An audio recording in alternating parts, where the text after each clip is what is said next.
Mais la prophétie raconte qu'il ressurgirait à l'aube du 2e millénaire. Bien le bonjour, c'est Azura, et oui, j'ai des origines bretonnes. Et ouais, j'aime bien manger les crêpes aux algues. Non mais, vraiment, ça existe, en plus c'est très bon. Et connaissez-vous les légendes bretonnes? Non? Eh bien, qu'est-ce qu'on attend les mecs?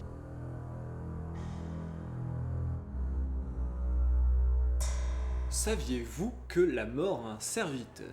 Eh bien oui, c'est l'Ankou, du moins en Bretagne. C'est une légende qui date un petit peu, mais qu'on peut toujours trouver eh bien, en Bretagne. Il y a toujours des gens qui viennent vous en parler, hein, vu que je fais quelques voyages en Bretagne tout de même. Le rôle de l'Ankou était en fait de prendre les âmes des morts et les mettre dans sa charrette pour les emmener, eh bien, ça on sait pas trop hein, dans ce qu'il y a après la mort, suivant vos croyances bien entendu. Alors c'est une histoire vraiment pas très joyeuse, et en tout cas qui faisait très peur à l'époque, vraiment.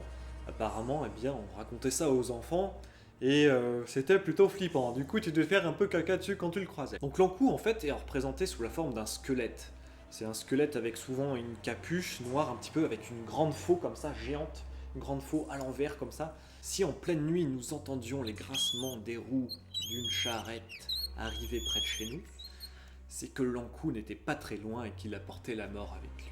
Ou même pire, si on avait la malchance de le voir au loin, je ne sais pas, sur une colline par exemple, ça voulait dire qu'on allait mourir dans l'année. Et à l'époque, on rigolait pas trop avec la mort. Autant les Bretons, c'est vrai qu'ils n'avaient pas forcément peur de la mort, mais bizarrement, ils avaient peur de l'Ankou.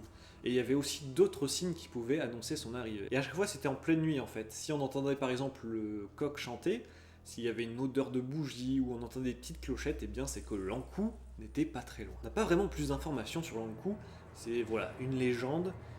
Certaines personnes disaient l'avoir vu dans certains écrits, etc. Et voir un proche mourir juste après, ou du moins entendre ce genre de bruit juste avant la mort d'un proche, en pleine nuit. Et on avait même sur certains ossuaires et certaines églises mis une phrase en fait qui décrivait l'Ankou tout simplement. Et cette phrase, je vais vous la lire parce que je trouve ça assez impressionnant de pouvoir lire ça sur une église. Franchement, ça, j'aimerais bien le voir en vrai. Vraiment, j'aimerais bien le voir marqué.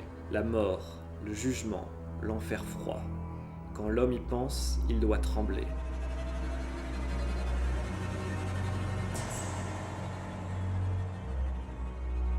La Cité 10, c'est une légende assez intéressante, je trouve, et surtout qui me fait penser eh bien, au mythe d'Atlantide. Retournons au 4e siècle avec Grandlon le Grand roi de Cournoye.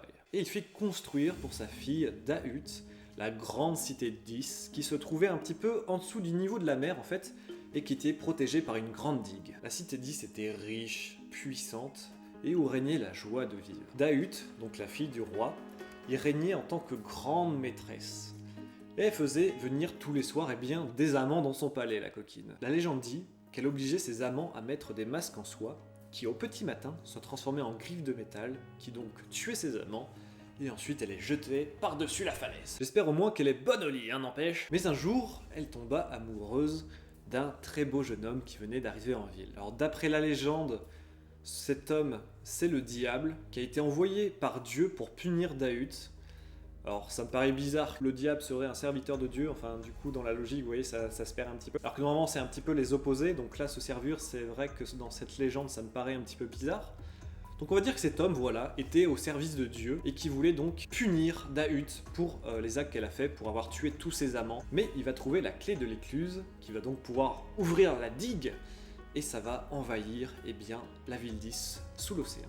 Aujourd'hui encore, il arrive que certains pêcheurs de Douarnenez, par temps calme, arrivent à entendre les cloches de la ville.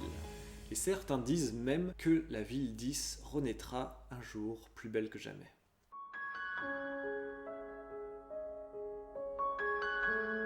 Alors la roche chauffée, en fait, ce sont plusieurs menhirs qui sont posés.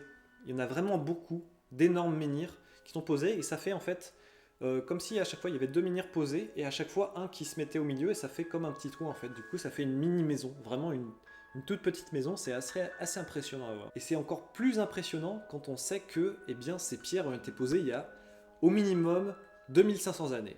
Ça veut dire que ça peut être encore plus, mais voilà, la date n'est pas sûre. Vous imaginez, il y a 2500 ans, pour poser ces menhirs, je ne sais pas comment ils se sont débrouillés, mais c'est pour ça qu'il y a pas mal de légendes autour de la roche chauffée. Il existe plusieurs croyances en fait autour de ces menhirs, et il y en a une qui date du 19e siècle, donc qui est assez récente et qu'on trouve eh bien, le plus souvent. C'est que ces pierres en fait ont été posées par des fées, voilà, des fées qui sont venues, et qui ont créé cette espèce de chambre, voilà, une petite pièce comme ça, on peut aller en dessous, se balader.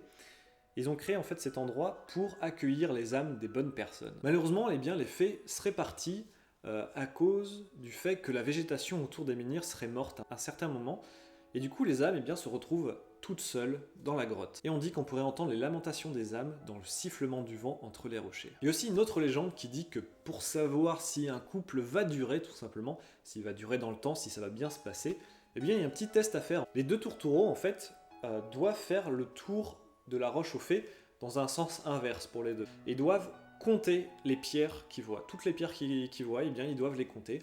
Et s'ils arrivent au même chiffre, exactement, même nombre de rochers, eh bien, ça veut dire qu'ils vont vivre une vie saine, heureuse, que leur relation va durer, qu'ils seront heureux, que, voilà, que ça va bien se terminer et que tout va bien se passer. Alors que s'il y a un chiffre ou un nombre différent, eh bien, malheureusement, ça sent le divorce un petit peu. Il existe beaucoup d'autres légendes bretonnes aussi, que je vous dirai sûrement, que je vous raconterai dans une autre vidéo si vous le souhaitez, du moins vous pouvez me le faire savoir dans l'espace commentaire. En attendant, voilà, c'est assez court puisque c'est le début de ce genre de vidéo, j'essaie de faire des formats courts pour m'habituer, pour m'y faire et avoir un petit peu vos retours aussi. Sachez qu'en vous abonnant, vous rejoignez tout d'abord la communauté des Tchoupoutous et qu'en plus, vous ne raterez plus aucune vidéo. Donc voilà, je vous invite à le faire si ça vous tente. En tout cas, on se dit à très bientôt pour un prochain épisode. J'espère que ça vous a plu. On se dit à très bientôt. Portez-vous bien. Bye bye.